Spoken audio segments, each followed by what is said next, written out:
to welcome all my listeners to this episode of Who Gets the China, where, as you all know, we're working on saving our sanity while we're also caring for our aging parents. And I am really excited to have as my guest today, Kathleen Korpela.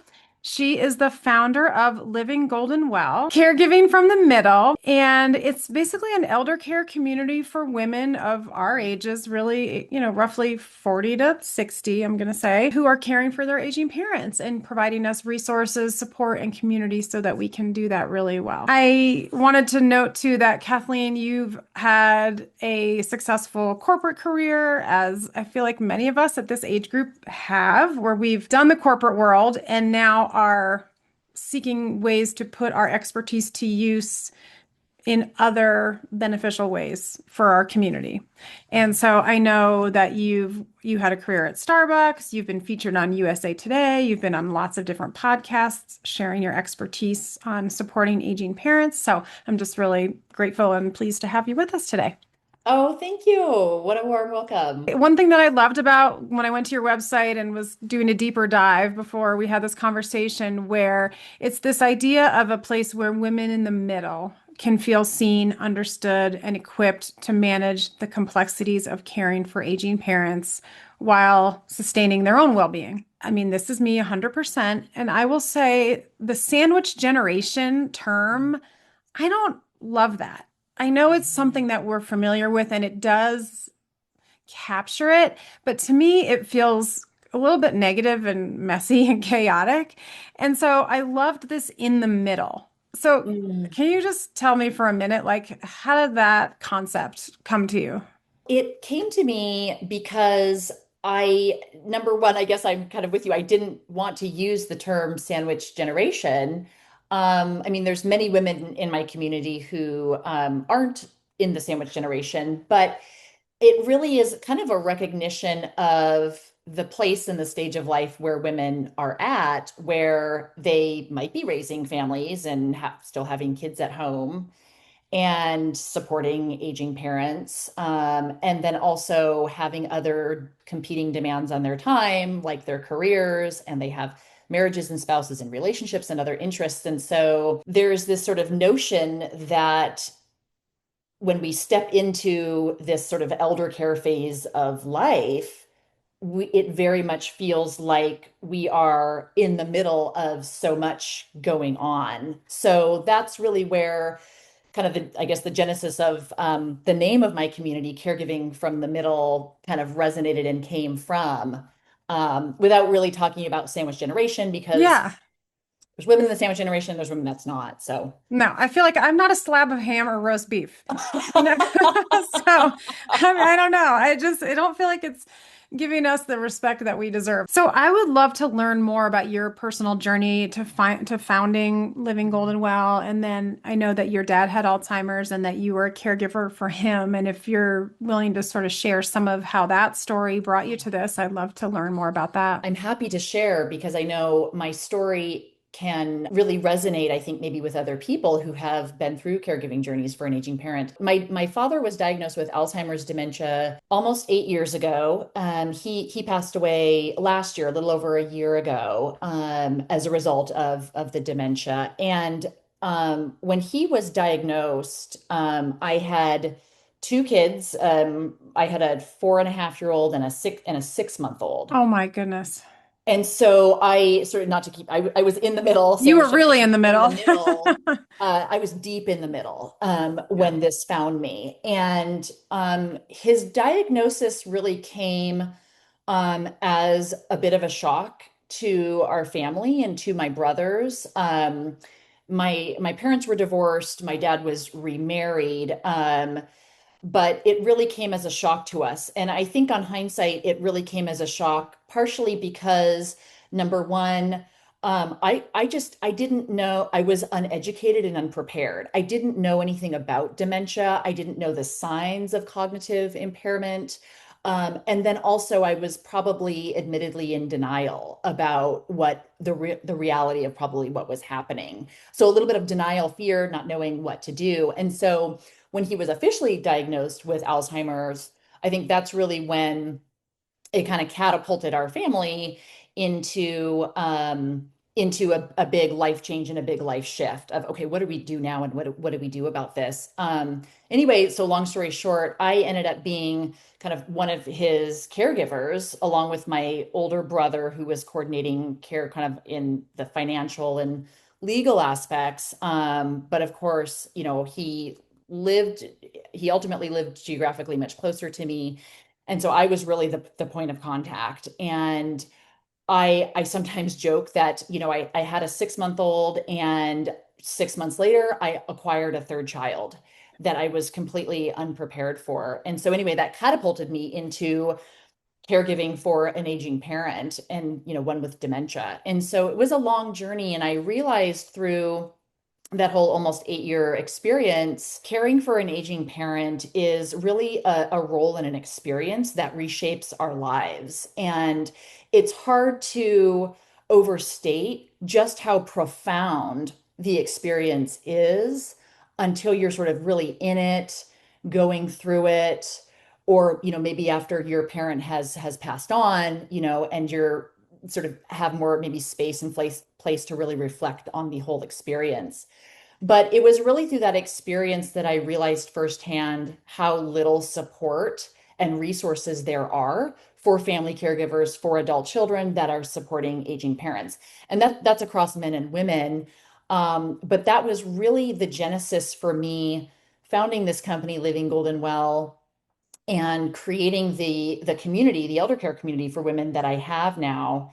And I focused it on women because I'm very passionate about serving women in this area of their lives where they are so underserved and that where there's just such a massive gap in the market for this as well. As many of us know, there's the whole eldest daughter syndrome, Mhm. and I don't know the statistics, I probably should know, but the vast majority of caregiving falls to To the daughters. woman.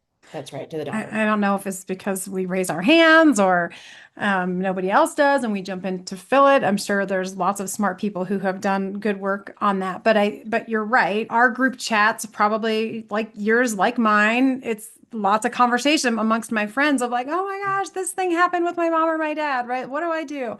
And my husband, I mean, his parents have passed now and he's the Mhm. youngest of seven. So that was a whole different dynamic. But I don't, he admits, like, I was not nearly as engaged as my sisters. It's Uh-huh. just Yeah. not because I didn't want to be, but I guess I didn't know how. Anyway, I feel like Yeah. that's common. So building this community for women, that feels like the most dominant need right now. Yes, it is. And I Yeah. will say, today, in 2025, there's quite a bit of research out there about the state of family caregivers, unpaid family caregivers in the United States. And so today there's around 63 million unpaid family caregivers that are caring for an aging loved one. 61% are women. And in the middle slash sandwich generation, it's 70% Mm. women.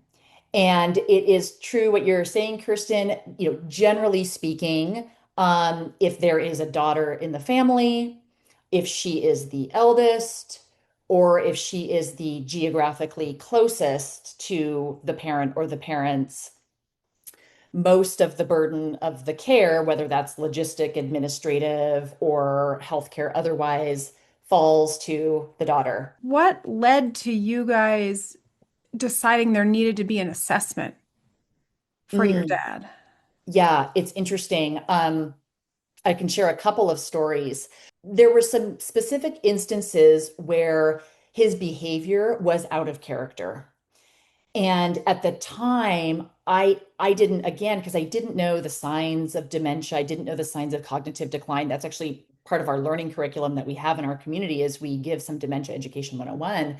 Understanding the signs of cognitive impairment is really, really important. But he started doing things that were out of character. And so, for example, I had my son Nico, and we were he didn't come to the my dad didn't come to the hospital to meet my son. We said, well, we're going to come home from the hospital tomorrow. Meet us at home. We'll be home around 12 noon, but come at like 1 or 2 so we have some time to get settled. I was bringing home a newborn. Yeah. And I remember we pulled up to the house and he was there waiting for us. And it turns out he had been waiting there for 3 hours. Oh And my gosh. my dad's a very punctual person. And so I was like, oh, hey, like, what are you doing Yeah, here? right. Again, it was a behavior that was out of Mhm. character for him. Okay. And he sort of played it off of like, oh, I just couldn't wait to see you, blah, blah, blah. But there was something deep inside of me that was like, no, Dad, that's not like him. He's a very Hmm. neutral person. When, you know your parent best, right? You know your parent well. It's like these things that are out of character. And that was a big kind of warning sign for me. A month or so later, I was taking my son for a walk and I was called my dad, or we were on a phone call, and we were just kind of having a check-in. And he goes, "How you doing, sweetheart?" And he's like, "How is that son of yours? What's his name again?"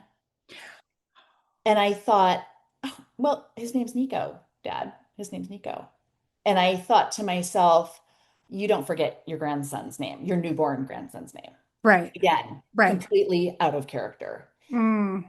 And so it was kind of moments and instances over kind of a course of like 6, 9, 12 months where my brother and I have an older brother and a younger brother. It was mostly my older brother and I kind of were sort of comparing notes a little bit of like, that's a little too out of character type of a thing. And so that's when we sort of knew it was really kind of time to have a conversation with him. And we actually talked a little bit with uh his wife, he's remarried, who wasn't my mom, and she actually, her mother had Alzheimer's dementia as well. And so fortunately there was sort of somebody in the family who had gone through a dementia experience with a loved one and sort of knew, if you Hmm. will. Okay. And it was really her that sort of pushed him to go to his doctor and talk about his short-term memory issues, what was going on, and actually get an assessment. And so it was kind of a culmination over, let's call it a year or so. I mean, these can go on for a long time, but it was really sort of a series of events that sort of led to that.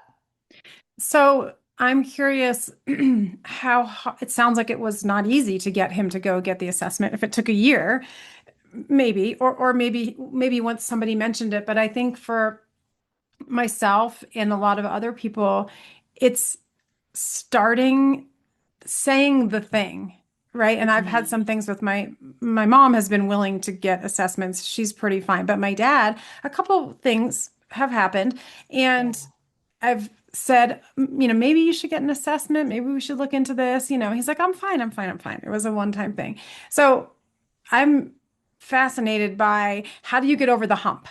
What was the Mm. thing that finally got him to the doctor, or how did you get that to happen?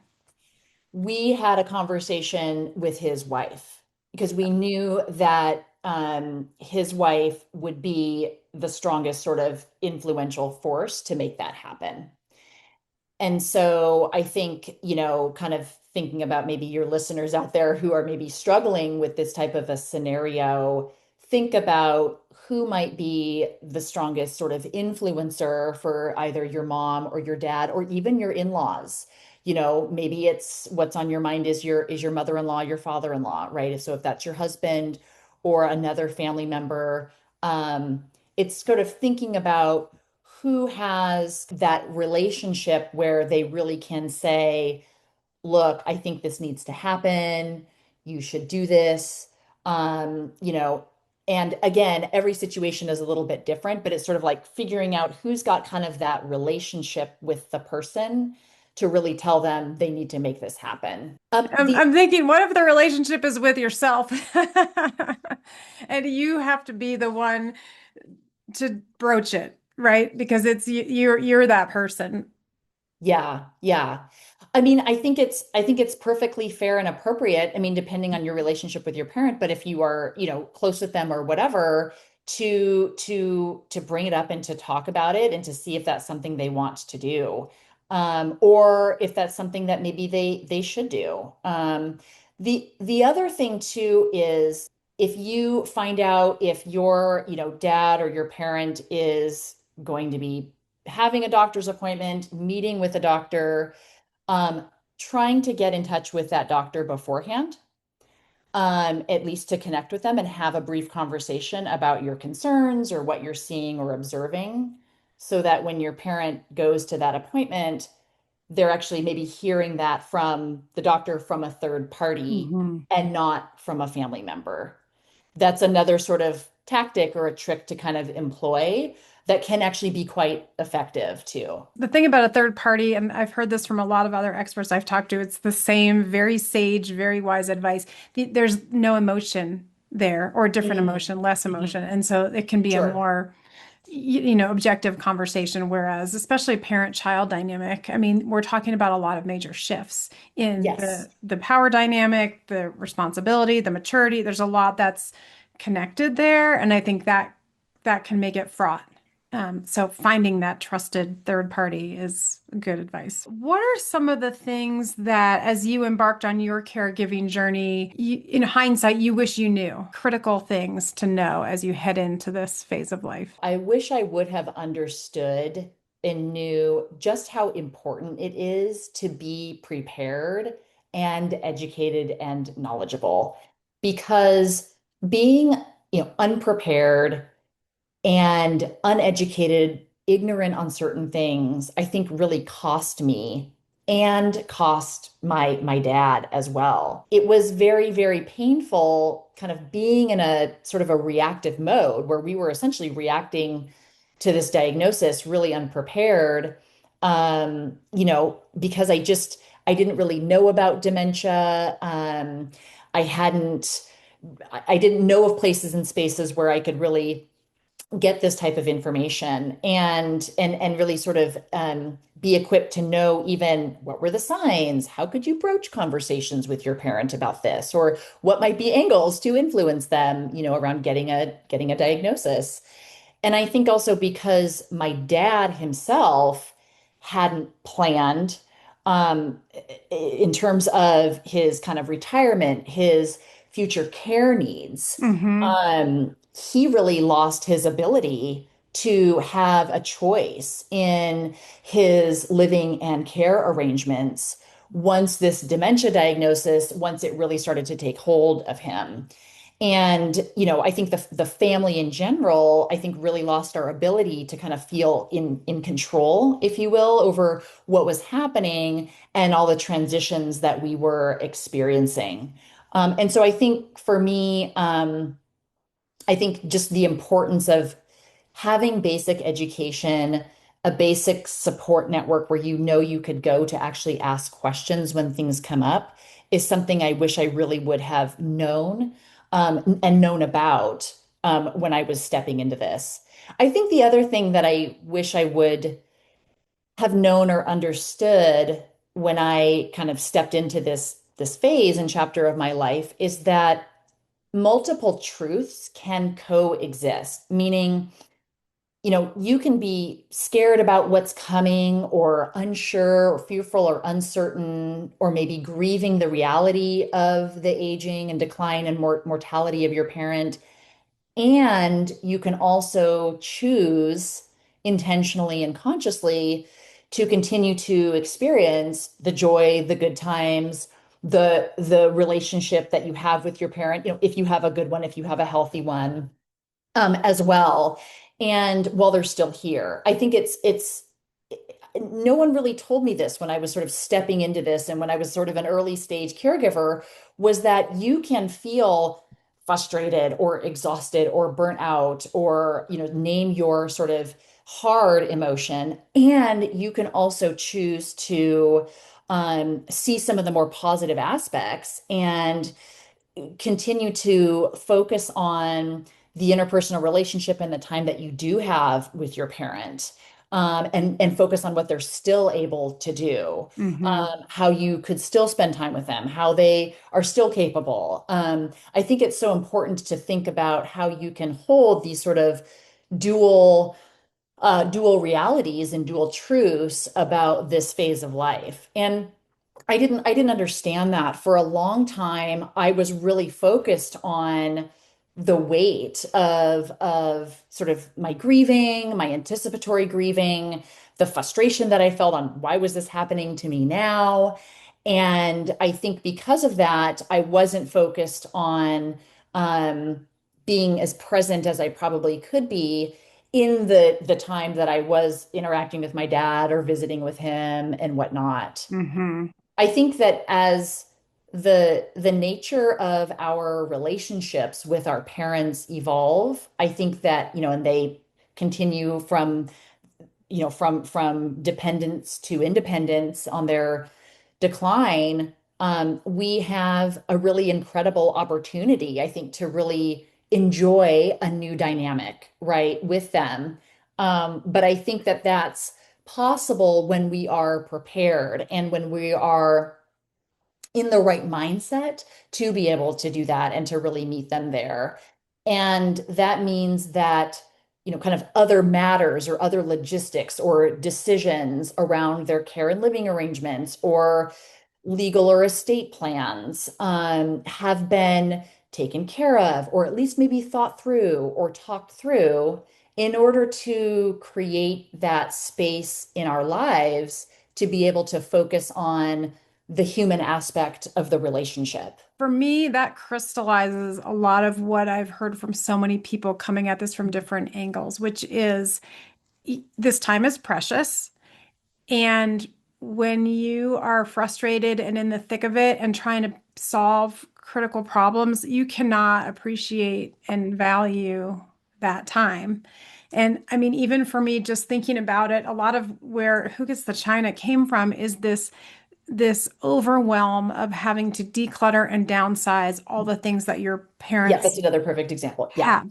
Yeah. And when you're spending hours trying to be like, oh my gosh, mom, okay, let's get rid of, like, you've got 5 colanders. Let's get rid of 3. You only need 2. Or you've got, 400 greeting cards that we've saved over our whole life.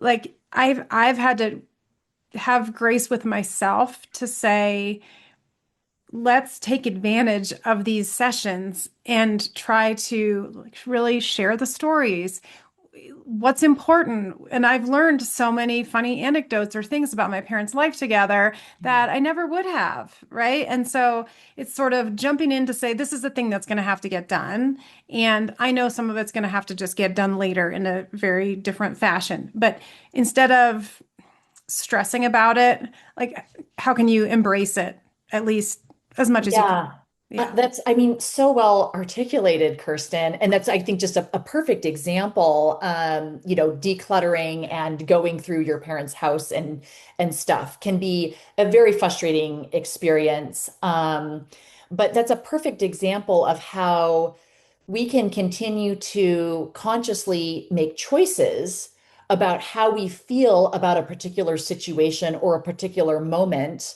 right? Where on one hand, you can say, this is very frustrating. This is going to be a process.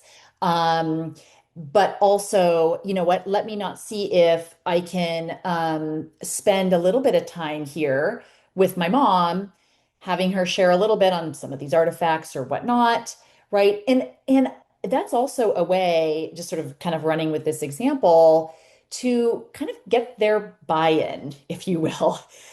Parents are sometimes, we think of these as, we're all corporate, professionals here, and we think about how do we influence our stakeholders, right? And getting buy-in. And that's another way about how do we meet our parents where they're at with their needs, right? And how they might want to share about stories or feel that emotional connection to these items, as sort of a pathway through making that decision about what to do with said item. Hmm. Right. And I think that that's just, it's a great example. Yeah. I do a lot of change management in my other work. And so what you just said really resonates, right? It's the same principles, and The getting same people principles. comfortable with change and getting buy-in and meeting people where they are. So if we could just be better at applying all of our work expertise to our family life, that'd be great.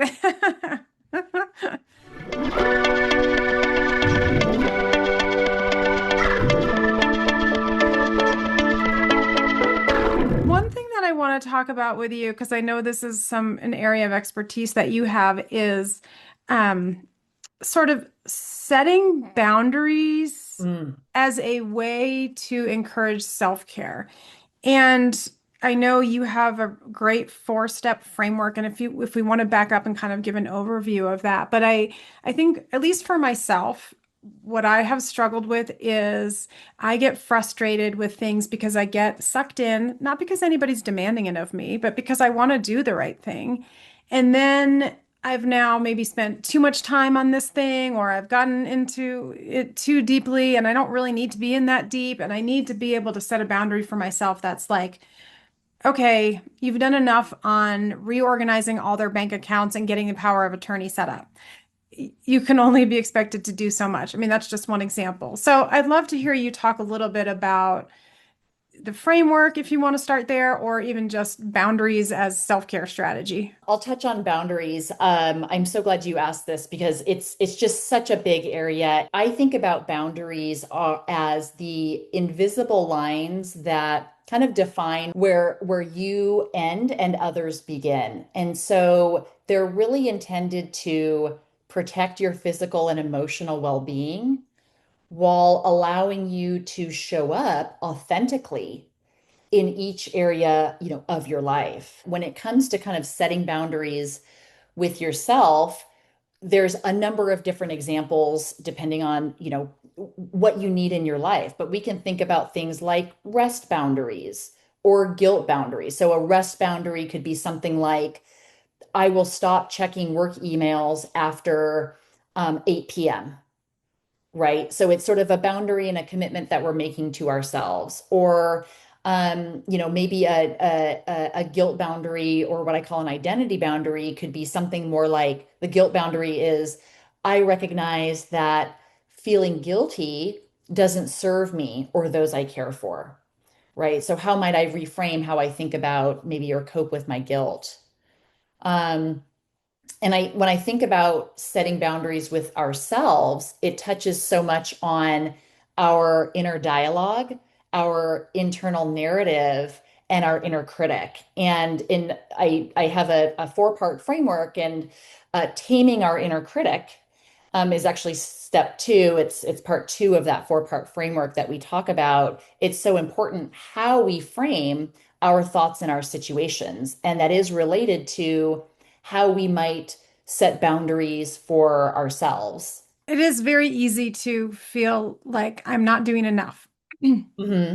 or I didn't handle that conversation the best way that I could, right? I mean, this is just this affects us in many aspects of life. In this space, I think it does, especially because someone else's livelihood is at stake. We really want our parent to get the best care, have the highest quality Right? of We want the life. best for our parent. Yes. Yeah. And so there's like pressure on it in a way that just your normal day-to-day life, it's like, well, that will come around again. I can do a better job. But these decisions feel really important. And so it's easy to criticize yourself. But kind of what you're Very, saying is like, there's no benefit in that. That's not helping you. there's no benefit in that. It is not helping us. But also, we have to go through a process of sort of, accepting what we might be experiencing, but also becoming aware of where, again, our inner narrative and our inner critic isn't helping us or isn't serving us. And then consciously, when we become aware of that, it presents us an opportunity to respond differently to that and to choose a different narrative, or to choose what we are going to tell ourselves about a particular situation. I think that our inner narrative, right, and what we are telling ourselves about something is critical. And we have more choice and agency in that than sometimes we recognize or understand. My therapist has been talking with me about these cognitive distortions, right? Mm, Maybe you know about these. I don't know, but they're common stories we tell ourselves about things yeah. that probably